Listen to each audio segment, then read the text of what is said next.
The Facebook tool in Tracers allows you to search through 7.1 million Australian Facebook accounts.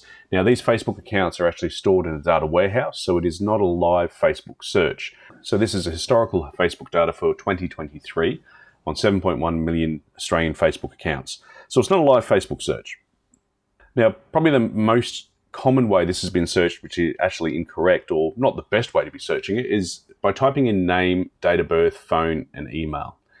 What you're essentially saying is, show me records where only all of this criteria is in that one row, which is most likely not going to happen. And let's be honest, most people aren't using their real name or the correct spelling for their name on Facebook. So typing in a name search is definitely ideal, and you can put a nickname in there as well. Name and date of birth, just to see if it was stored, but not a lot of the Facebook accounts have the full date of birth in there. Or do reverse phone or reverse email.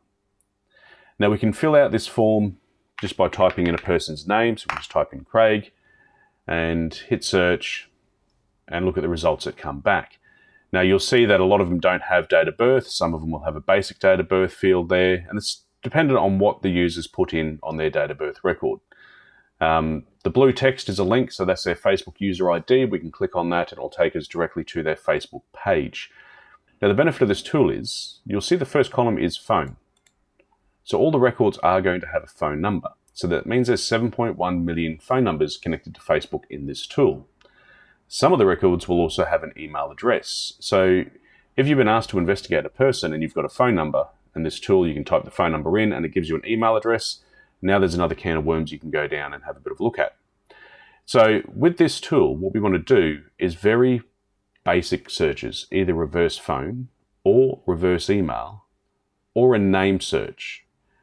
I would be playing around with the name search and maybe put their nicknames in there as well as alternative surnames, just to get the most out of this tool. But you're not always going to get a result because there's only 7.1 million records in here on Australian Facebook accounts.